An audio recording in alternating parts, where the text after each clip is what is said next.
Ya, sekarang sudah relatif cair. Ya. Karena kalau di Muhammadiyah sekarang ada kecenderungan dalam berpolitik itu berbasis kader, Hmm. bukan berbasis partai. Ya. Jadi berbasis kader. Jadi apapun partainya akan mendukung kader yang memang telah teruji Ya.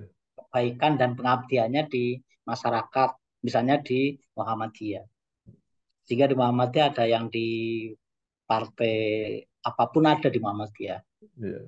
Ya, jadi kalau boleh nggak kalau saya menyebut partai? Gak kerasa ya bulan depan udah masuk bulan puasa. Ayo kita sambut Ramadan bersama Sarung Pohon Korma.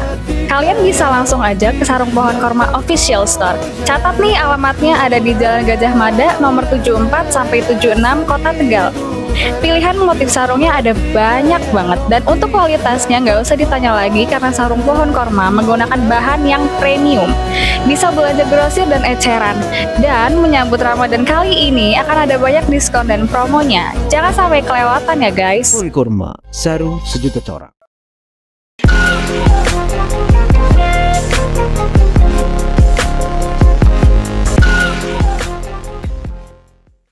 Assalamualaikum warahmatullahi Boleh. wabarakatuh. Waalaikumsalam warahmatullahi wabarakatuh. Bersama saya Bambang Sadono di kanal Bangsa TV. Mudah-mudahan kanal ini selalu bisa memberi inspirasi, motivasi, dan edukasi.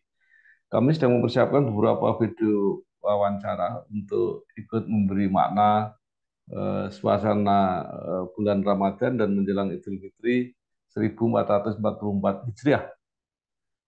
Saat ini kami sudah bersama dengan seorang tokoh yang sudah cukup kita kenal, yaitu Bapak Dr. Kiai Haji Tafsir MAG. Beliau adalah Ketua Pengurus Wilayah Muhammadiyah Jawa Tengah. Apa kabar, Pak Tafsir? Alhamdulillah baik. Semoga Pak Bambang dan pemirsa semuanya baik semuanya. Sehat-sehat Iya, selalu. baik. Amin. Nggih.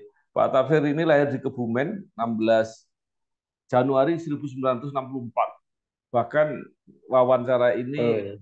berlangsung ketika Pak Tafsir sedang pulang kampung di Pejaguan Kebumen. Betul.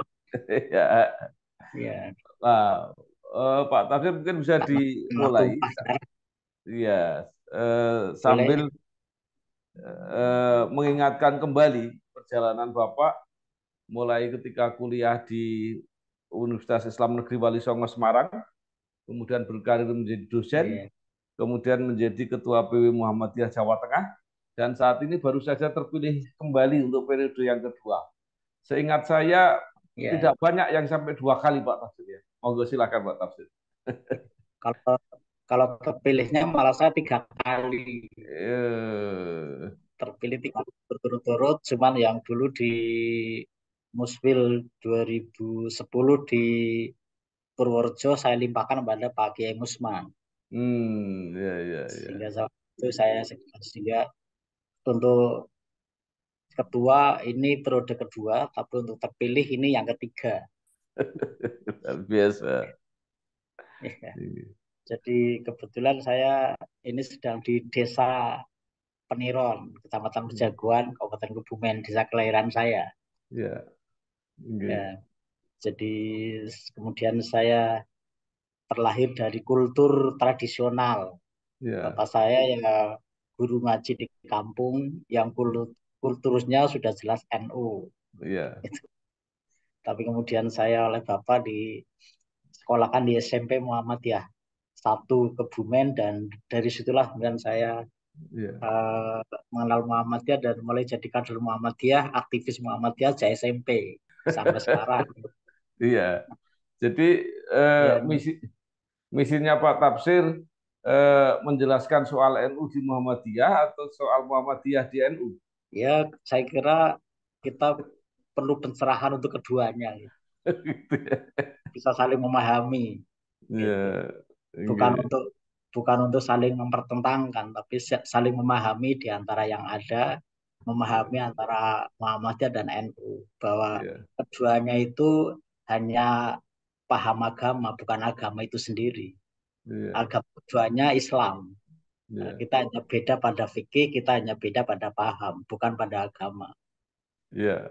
Ya, syariah kita sama. Dan Pak Tafsir, yang menarik tahun ini kelihatannya tidak ada perbedaan ya ketika menetapkan awal puasa.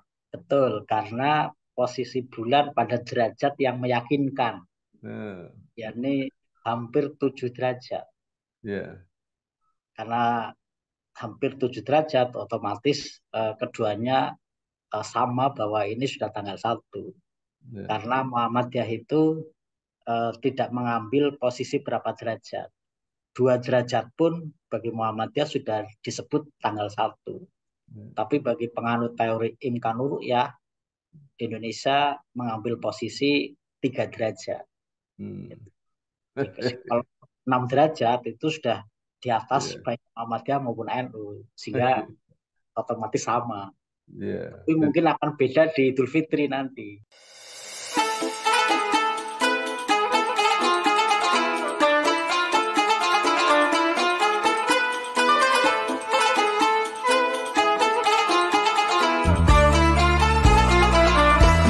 Oh, Iya. jadi sudah bisa diramal bahwa Idul Fitrinya beda. Kemungkinan karena posisi derajat yang rendah. Hmm, Sehingga bagi Muhammadiyah sudah kategori tanggal 1, tapi bagi NU mungkin belum. Karena belum ya, mencapai 3 derajat. ya. Jadi Tapi ya, jadi nanti mungkin Muhammadiyah 29 hari, ya, pemerintah atau NU itu 30 hari. ya. Tapi dalam Al-Quran keduanya masih disebut 1 bulan. Karena Jadi, ya, karena kewajiban puasa itu 1 bulan. ya, 1 bulan dalam Islam itu hanya 2 kemungkinan, ya, 29 atau 30. Tidak ada 28, tidak ada ya. 31. Sehingga Jadi, masih selamat ya, kewajiban puasa 1 bulan, tidak 1 bulan. ditetapkan 29 atau 30 hari Ya, gitu ya, Pak. ya. Jadi Quran tidak menyebut 29 atau 30, tapi Quran yang menyebut 1 bulan. Iya. Dan ini jauh-jauh sudah diketahui kemungkinan berbeda hari itu ya. Jadi Iya, karena bisa diantisipasi. bisa karena dari hitungan posisi bulan sudah dapat diketahui ini beda atau sama. Jadi tidak bisa dilobi supaya sama gitu Pak ya. Ya, karena sampai sekarang lah ini kuncinya pada definisi tanggal 1. Iya, Jadi kita masih belum ada titik temu apa itu definisi tanggal 1. iya. Tanggal 1 hanya kompak di kalangan PNS nampaknya. Eh. Nah, sekarang kalau di dalam suasana Ramadan itu sendiri, sholat tarawih eh, sudah tidak terlalu ada apa, jadi perbedaan sama saja. Iya, Artinya, iya Kak. misalnya Iya, yang kelompok Muhammadiyah mau ikut di NU 11. ya bisa, NU mau mengikuti Muhammadiyah ya bisa, gitu kira-kira Pak. Iya, karena sudah seiring berjalannya waktu, kemudian dialog semakin intensif, sehingga keduanya sering memahami bahwa 11 atau 23 hanyalah sebuah paham. Ya. Karena paham, pendapat tidak bisa dimutlakkan. Sehingga tidak bisa 11 yang paling benar atau 23 yang paling benar. Keduanya sama-sama ada kemungkinan benar, ada kemungkinan salah. Yang ada adalah diyakini sebagai eh, bagian dari mengisi bulan Ramadan. Hmm. Sehingga sekarang tidak lagi debat 11 atau 23-nya, tapi bagaimana menyemarakan mengisi bulan Ramadan dengan penuh khusyuk. Salah satunya adalah dengan sholat malam atau sholat taraweh berapapun rakaatnya. Gitu.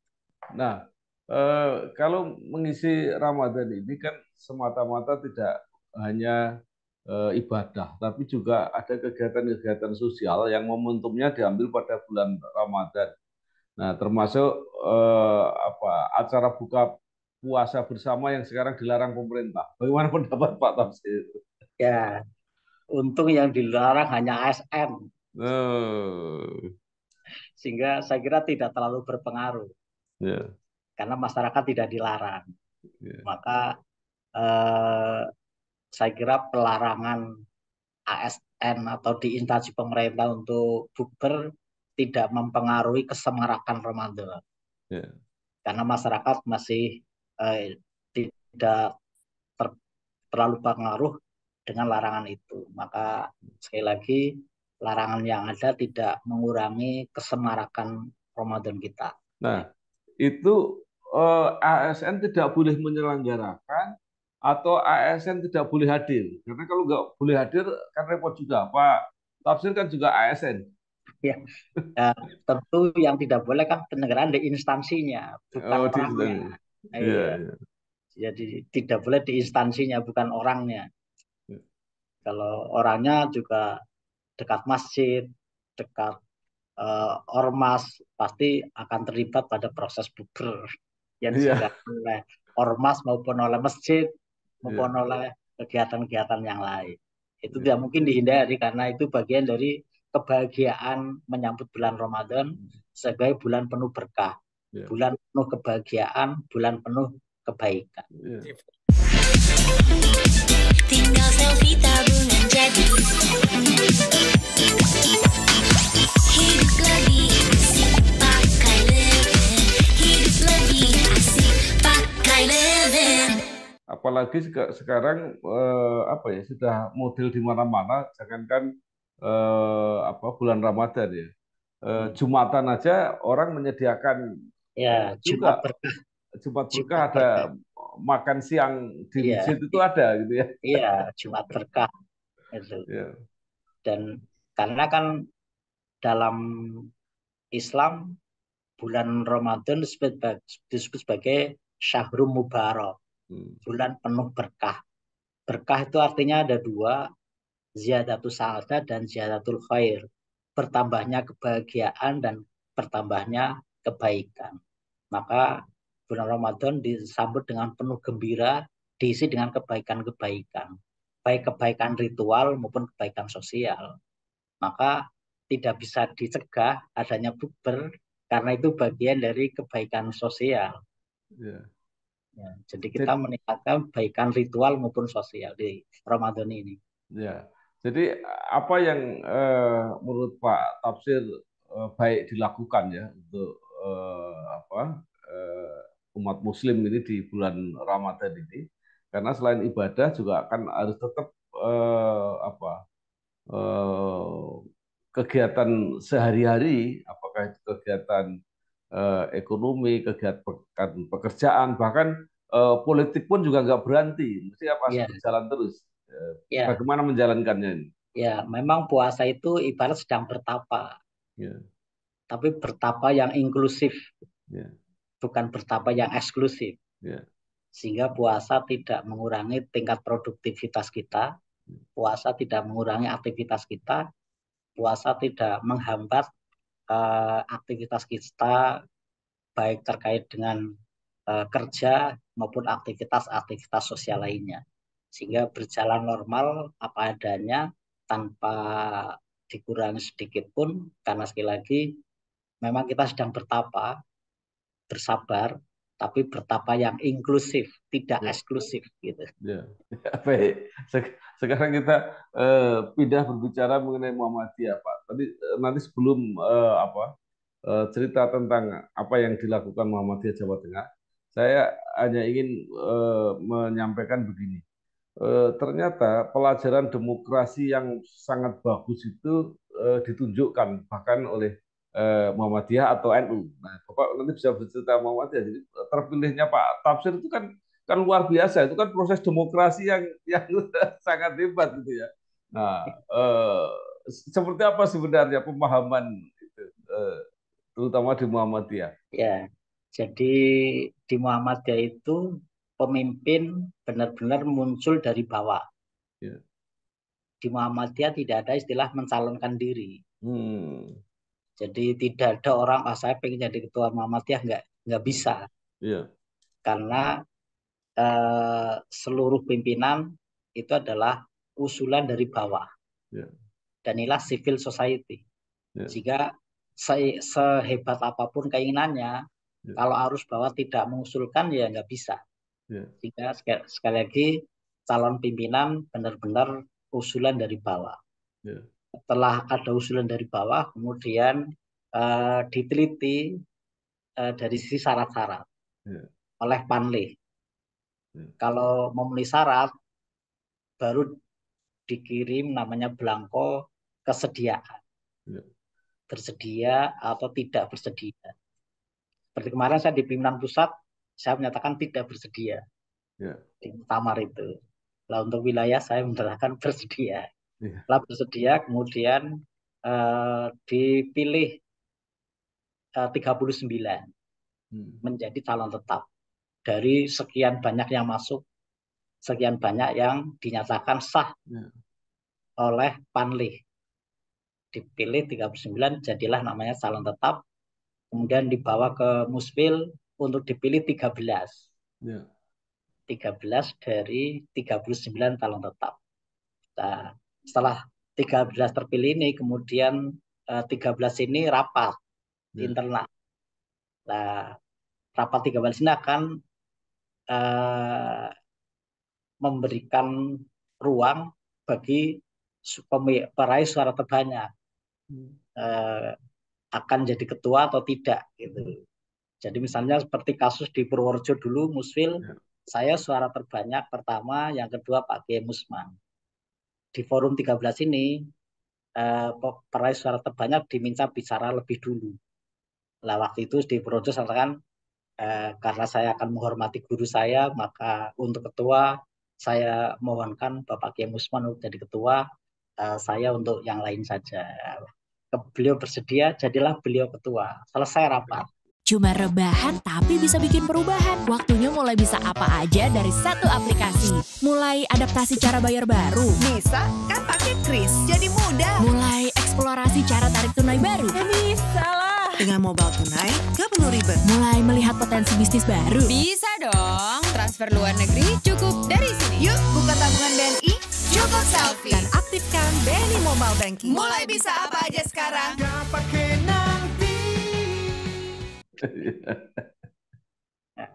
Kalau kemarin memang dari 13 menyatakan tidak setuju kalau posisi ketua dilimpahkan pada yang lain.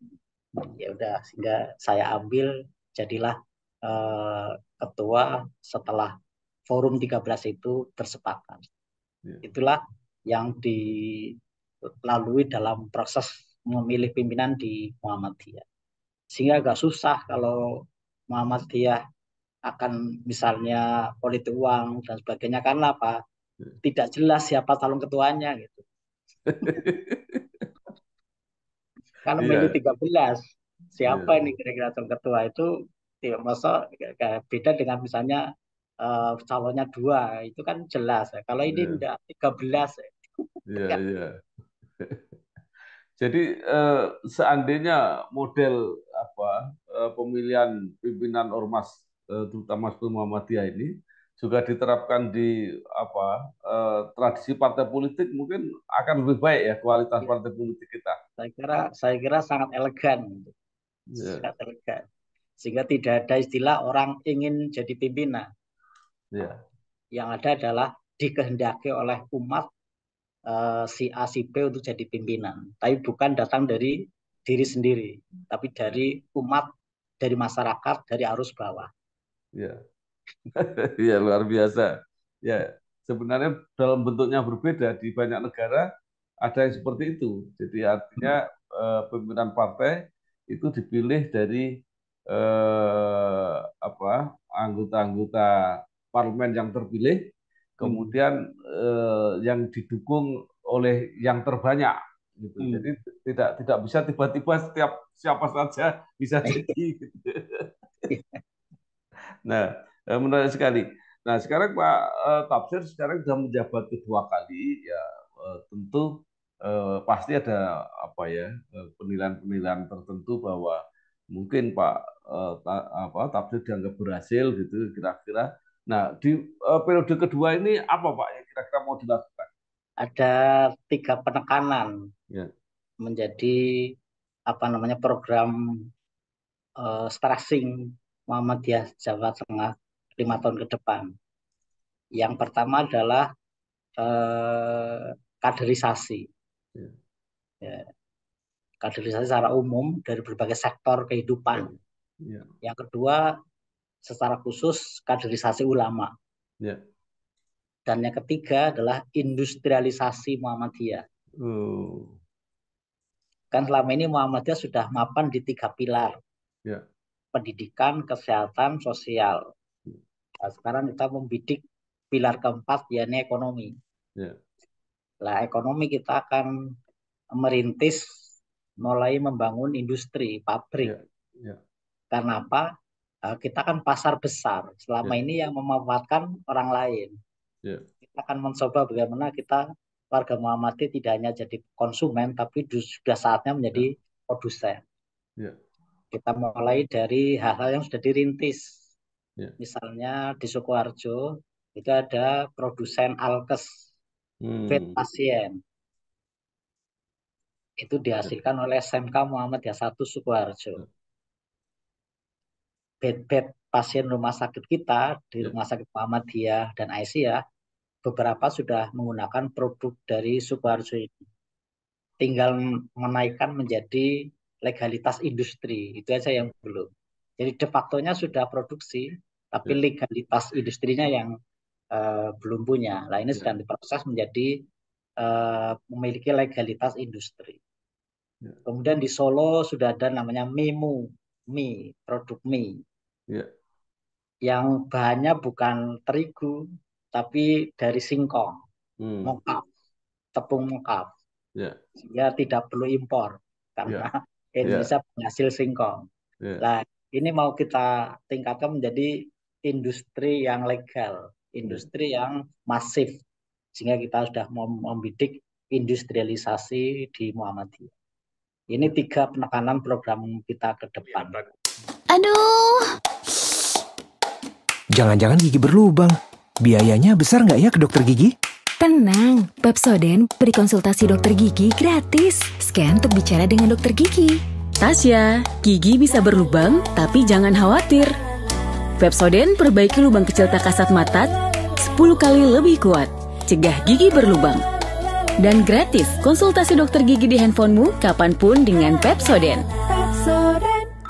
Ya, saya kira luar biasa ini ya. Kan Muhammadiyah sudah dikenal kalau soal pendidikan luar biasa lah, kesehatan juga luar biasa, perguruan tingginya banyak dan cukup bagus gitu ya. Kemudian rumah sakitnya juga nah, sekarang mau mengambil industri, kegiatan sosialnya juga luar biasa, panti-panti asuhan dan sebagainya. Ini yang menarik saya kira, apa yang mau dikembangkan itu. Nah, mulai dari ini kan industri masih dalam apa Pak ya, untuk produk-produk yang sederhana, yang apa punya rencana punya kerjasama dengan apa yang besar-besar gitu supaya juga produknya menghasilkan hal yang strategis gitu. Ya, jadi kita memulai dari sesuatu yang kita jelas-jelas sudah punya pasar. Ya. Misalnya alkes. Nah, kita punya 52 rumah sakit Muhammadiyah dan Aisyah di Jawa Tengah. 52 ini butuh bed semua. Maka kita mulai dari pembuatan bed pasien. Dan ini kan sebenarnya industri besar. Industri besar ini. Tentu untuk sementara kita masih murni internal Muhammadiyah. Karena di Muhammadiyah memang tidak boleh ada usaha didominasi oleh pihak lain. Kita harus menjadi pemegang saham terbesar. Di Muhammadiyah punya aturan harus menjadi pemegang saham pengendali. Karena ekonomi kan mesti harus dalam bentuk PT. Nah, ketika membentuk PT, maka Muhammadiyah harus menjadi PSP, pemegang saham pengendali, harus menjadi pemegang saham mayoritas. Yang lainnya baru bisa kita lepas ke publik.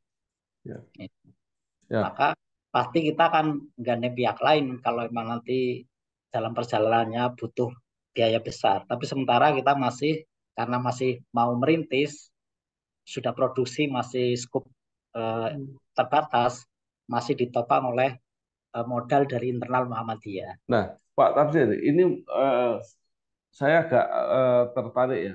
Kalau di bidang-bidang yang lain ya, jadi bidang pendidikan atau kesehatan itu kan lebih sederhana, lebih gampang karena individu di dalam Muhammadiyah itu tidak boleh mempunyai kepemilikan.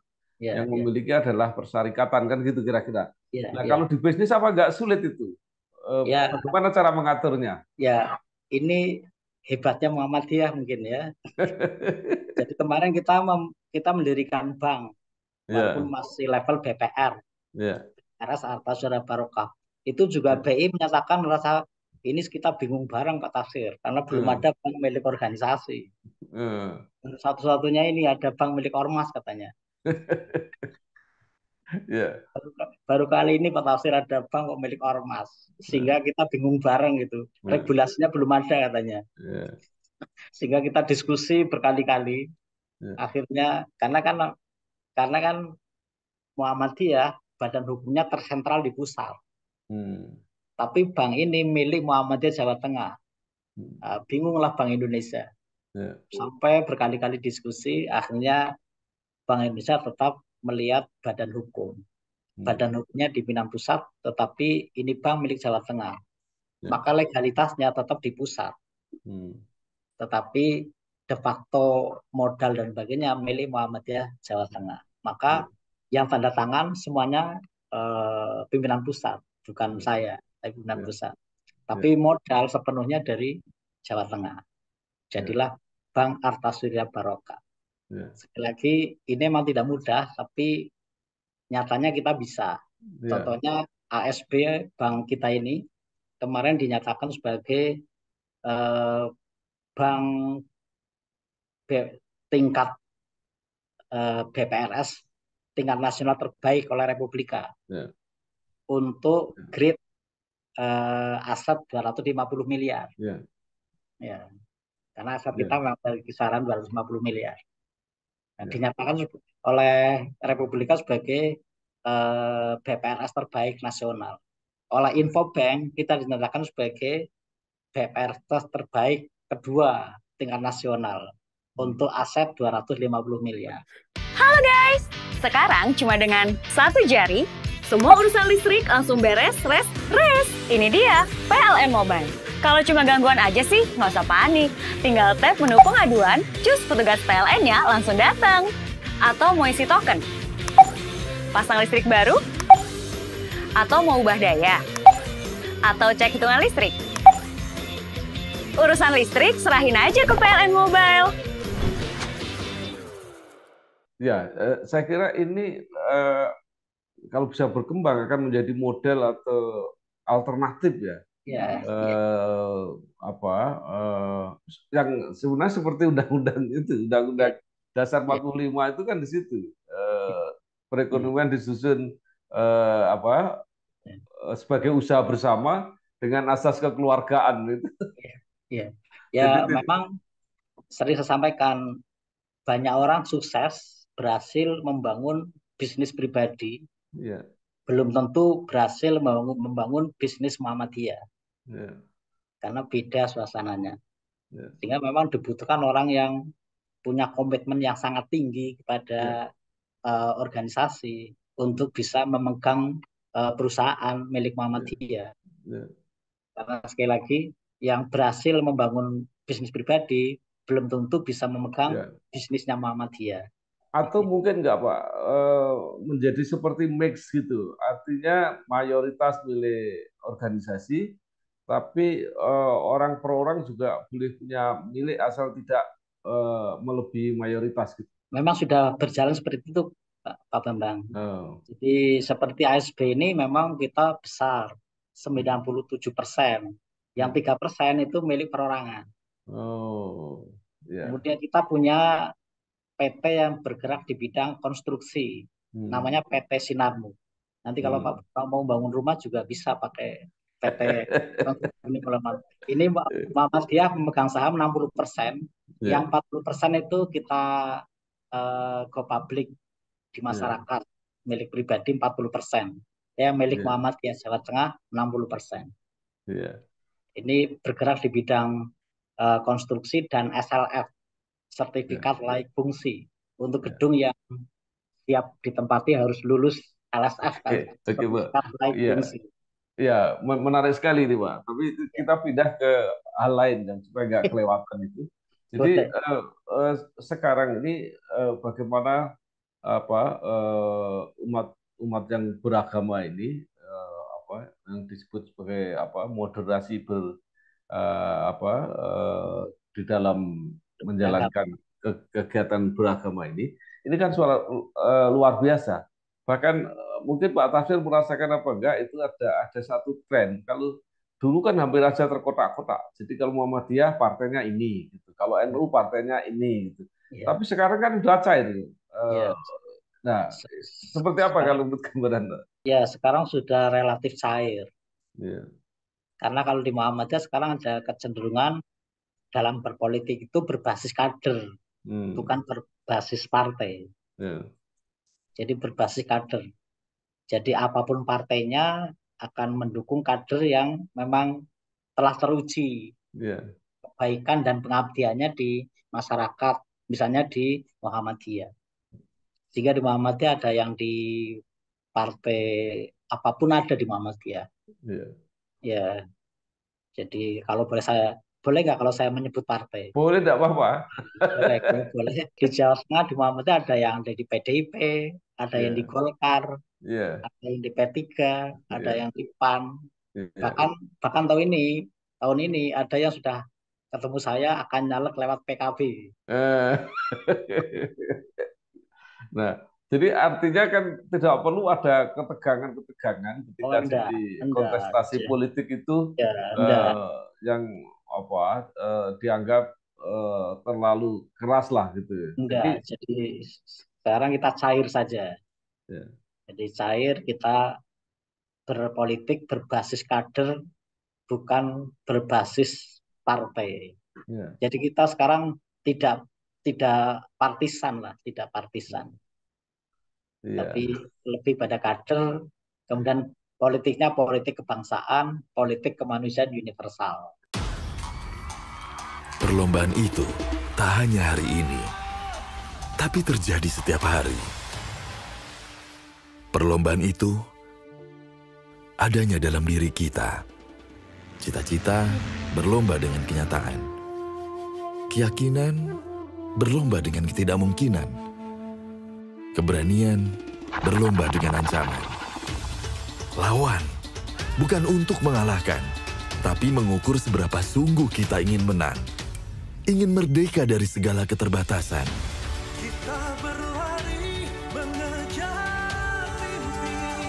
Kita harus percaya, digitalisasi mampu memberikan banyak manfaat bagi negeri ini. Digitalisasi mampu membuat kita melompat sejajar dengan bangsa maju lainnya. Karena kita percaya, digitalisasi mampu memerdekakan bangsa ini. baik, ini saya kira akan jadi kabar gembira. Jadi kita tidak terlalu keras pengelompokannya. Jadi artinya bisa memilih mana yang berkualitas, mana yang paling bermanfaat, kira-kira seperti itu Pak Tafsir ya. Tidak dilihat partainya, tapi dilihat figurnya. Jadi bukan siapanya, tetapi apa yang dihasilkannya gitu ya kira-kira. Baik, Pak Tafsir, terima kasih. Terakhir, mungkin Bapak ada hal yang ingin disampaikan, apa yang sebaiknya harus dilakukan oleh masyarakat pada umumnya, umat Islam pada khususnya di dalam menjalani ibadah Ramadan ini dan menjelang Idul Fitri yang damai, tadi semarak, menyenangkan, membahagiakan. Silakan. Baik, pada umat Islam seluruhnya dan juga masyarakat pada umumnya, alhamdulillah kita bisa memasuki Ramadan 1444 Hijriah. Sekali lagi dalam hadis, Ramadan disebut sebagai Syahrul Mubarak, bulan penuh berkah. Berkah kita artikan sebagai bertambahnya kebahagiaan, bertambahnya kebaikan. Maka mari Ramadan kita sambut dengan penuh gembira, kita isi dengan kebaikan-kebaikan. baik kebaikan ritual maupun kebaikan sosial. Sehingga seandainya kita menghayati Ramadan ini, insya Allah akan mampu memberikan sumbangan bagi Indonesia, sumbangan bagi kemanusiaan universal untuk membangun manusia yang damai, rukun, dan sejahtera. Dan inilah bagian dari hikmah kita berpuasa. Saya kira terima kasih Pak Bambang, itu yang bisa saya sampaikan. Iya, terima kasih sekali Bapak Dr. Kiai Haji Tafsir MAG, Ketua Pengurus Wilayah Muhammadiyah Jawa Tengah. Kemudian pencerahan ini memberi kebersamaan yang lebih di dalam menjalani ibadah Ramadan dan menyongsong Idul Fitri yang akan datang. Sekali lagi terima kasih Pak Tafsir. Selamat berjuang bekerja. Sukses. Amin. Terima kasih. Ya, wassalamualaikum warahmatullahi wabarakatuh. Waalaikumsalam warahmatullahi wabarakatuh.